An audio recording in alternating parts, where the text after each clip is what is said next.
কেন এখন কথা বলতে গেলেই সমস্যা হয়ে যায়। সত্য কিছু কথা বলতে গেলে ট্যাগ দেওয়া হয়, শরীরে ট্যাগ মেরে দেওয়া হয়, কারণ আমাদের বাংলাদেশটা বিভক্ত হয়ে গেছে। আমরা 4 ভাগে 5 ভাগে 6 ভাগে বিভক্ত হয়ে গেছে আমরা মানুষরা। কারণ আমরা বিভিন্ন রক্তের থেকে সংমিশ্রণ, আমরা তো জন্মগ্রহণ করেছি, তো আমরা শঙ্কর জাত। এই শঙ্কর জাত বলে আমাদের ভিতরে ঐক্যবদ্ধতা নাই। আমরা একে অপরকে সঠিক সম্মান দিতে পারি না, সম্মান দিই না। এই কথাটি লিখে রাখেন, আমি মারা যাওয়ার পর দরকার আমার কবরে দিয়ে দিন, আর কবরে গিয়ে লাঠি দিয়ে আপনাদের ছেলেমেয়েদেরকে বলবেন পিটানোর জন্য। তো যাই হোক, আমার জন্ম এই মাটিতে। আমি যখন জন্মগ্রহণ করলাম, আমার মার পেট থেকে যখন আমি পৃথিবীর দেখলাম, তখন তো চিৎকার দিয়েছিলাম যে আসলে আমি কি করতে এসেছি। তখন আমি জানতাম না, আমি আজকে সঙ্গীত পরিবারে যখন গ্রহণ করেছি আমি জানতাম না, আবার সঙ্গীত পরিবারকেই আমার বহন করতে হবে সেটা আমি জানতাম না। তো যাই হোক, সেটা হয়তো আমার পরিবারের রক্তের জন্যই হয়তো আমি সঙ্গীতকেই বেছে নিয়েছি আমার জীবন সঙ্গী হিসাবে, জীবনের পথ চলা হিসেবে। ব্রাহ্মণবাড়িয়া শহরের নাম বিশেষ করে কালচারালি সারা বিশ্বে মানুষ জানে, এখনো জানে। ব্রাহ্মণবাড়িয়ার মানুষের নাম, উল্লেখযোগ্য মানুষের নাম পৃথিবীর বিভিন্ন স্থানগুলোতে জানতো, এখনো জানে। এখনো ব্রাহ্মণবাড়িয়ার কিছু কিছু মানুষ আছেন যারা আমাদের সমাজকে নিয়ন্ত্রণ করতে চায়, সুন্দর দিকে নিতে চায়, কিন্তু তাদের সংখ্যা খুব কম। ব্রাহ্মণবাড়িয়ার যে ঐতিহ্য ছিল, সেই ঐতিহ্য কিন্তু এখন নেই।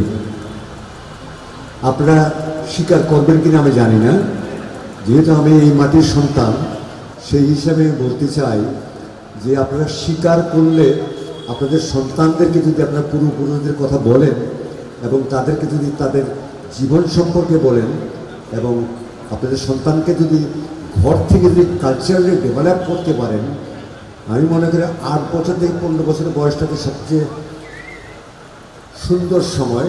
সেই সময়টা থেকে বাচ্চাদেরকে মোটিভেট করতে হয়।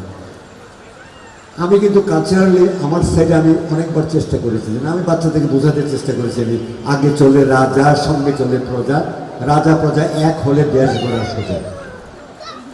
আমি কিন্তু আমার ম্যাচুরিটি দিয়ে আমি তাদের জন্য কিন্তু আমি গান করে দিয়েছি, আমি গান করেছি। আমি একটা উপমা দিলাম। তো ঘটনা হয়েছে কি, বাংলাদেশ আর এই ব্রাহ্মণবাড়িয়ার মানুষরা একসময় অত্যন্ত ভালো ছিল। আমি বলছি এখন খারাপ, অত্যন্ত ভালো ছিল। তাদের প্রাণ ছিল খোলামেলা প্রাণ, যেমন জানালা খুললে আকাশ যেমন দেখা যায়, তেমন ছিল তাদের প্রাণ। এখন প্রাণের বদল হয়েছে, বিবর্তন এসছে, পরিবর্তন এসছে, চিন্তার সঙ্গে কুচিন্তা ঢুকেছে। এইগুলি ঢুকাতে হয়েছে কি, আমরা নানা রকমভাবে আমরা কাছাকাছি মানুষগুলি আমরা বিভক্ত হয়ে গেছি, যার জন্য আমরা আমাদের সঠিক পথে আমরা অগ্রসর হতে পারছি না। এই না পারাটাই কিন্তু পৃথিবী ধ্বংসের দিকে যাওয়ার রাস্তা, এবং পৃথিবী কিন্তু ধ্বংসের দিকে যাচ্ছে। পৃথিবী আমরা যদি বলি হ্যাঁ কোথায় পৃথিবী ধ্বংসের দিকে যাচ্ছে, পৃথিবী তো প্রযুক্তিগত ভাবে কোথায় চলে গেছে, এই প্রযুক্তি তো পৃথিবী ধ্বংস করবে, এই এআই শেষ করবে। আপনি অস্বীকার করতে পারেন এআই দিয়ে কদিন পরে আমার রসুলের ছবি দেখা বানাবে না, আপনি অস্বীকার করতে পারবেন না। এআই দিয়ে যদি ট্রাম্পে যদি বাংলা কথা বলায়, এআই দিয়ে যদি আপনার কিমরে যদি বাংলা কথা বলায়, আপনার কলমা পড়ায়, তো এআই দিয়ে ছবি কাটিয়া কুটিয়া মানে কত কিছুতে করবে, এবং এইটা দিয়েই পৃথিবী ধ্বংসের আরো চূড়ান্ত মুখোমুখি চলে যাবে। আজকে আমাদের দেশেও কিন্তু এই যে আমরা যদি রাজনীতি নিয়ে যদি আলাপ করি, সমাজ নিয়ে যদি আলাপ করি আমরা, তাহলে আমরা দেখব যে ফেসবুক একটি যন্ত্র, সেই যন্ত্রটাই ছিল ব্যবহার করার কথা ছিল ভালো ভালো কাজে, সেটা খারাপ কাজে ব্যবহার হয়, ভালো কাজে ব্যবহার হয়, পণ্ডিতের কাজেও ব্যবহার হয়। নিম্নতম কাজেও ব্যবহার হয়, সব কাজে ব্যবহার হচ্ছে। তাইলে আমরা এটার দ্বারাতে আমরা কিন্তু আমাদের সমাজকে কিন্তু বিভ্রান্ত করছি। আমরা এই যে সামাজিক বিভ্রান্ত, তার জন্য আমাদের দেশে কোনো আইন নাই। এই যে মিডিয়াটা, সোশ্যাল মিডিয়াটা, এটার জন্য একটা আইন হওয়া উচিত বলে আমি মনে করি। আমি বিভিন্ন জায়গায় বলেছি, আমি বিভিন্ন মিডিয়াতে বলেছি যে আমাদের ফেসবুকে এসছে হাতে, আমরা দুনিয়া মুঠোয় পেয়ে গেছি। আমার ফেসবুকে একটা অন্তরকে একটা সীমানা ঠিক করে দেওয়া উচিত, সীমানা লঙ্ঘন যাতে না করে, তাতে করে আমাদের সমাজের যেই অবক্ষয় অবস্থার দিকে চলে যাচ্ছে সেখান থেকে আমরা রেহাই পাবো। যাক, আমি ফিরে আসি, সঙ্গীতের কাছেই ফিরে আসি। আমার ওইগুলি বলার কথা না। তারপর যেহেতু আমি একজন সচেতন মানুষ, আমি সমাজ নিয়ে কাজ করি, সংস্কৃতি নিয়ে কাজ করি। একটি দেশের সংস্কৃতি যদি নষ্ট হয়ে যায়, এদেশের আর কিছু থাকে বলে আমার কাছে মনে হয় না। এই জন্য আমি বলেছিলাম পৃথিবীতে প্রেম বলে কিছু নেই। আবার গিয়ে মাঝখানে বলেছি, আমি পরিষ্কার করেছি, আমি গানটাতে পরিষ্কার করেছি। গানটা ভালো করে শুনবেন, শুনলে এটা থেকে অনেক কিছু বুঝতে পারবেন।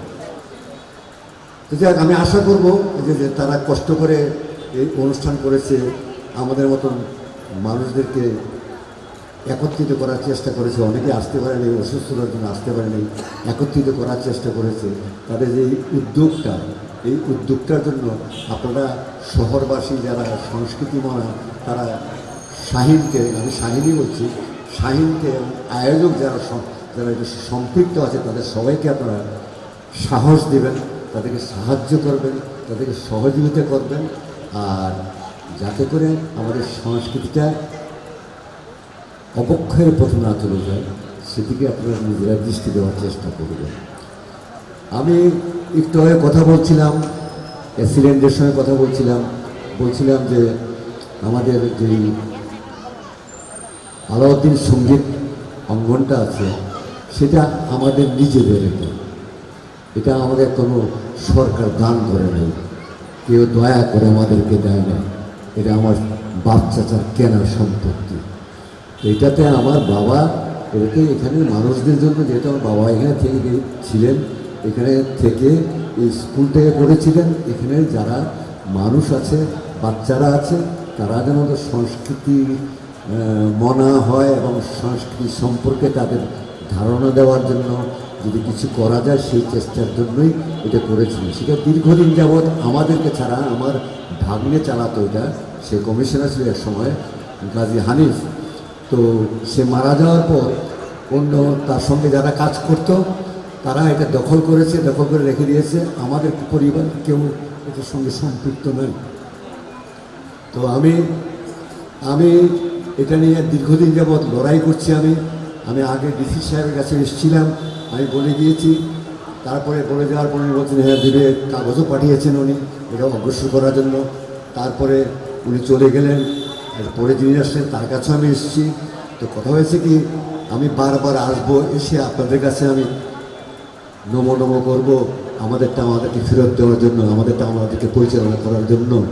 এটা কেমন তোরের আইন, কেমন তোরের সেবা, কেমন তোরের সামাজিকতা আমি জানি না। আমি এই সমাজকে ঘৃণা করি।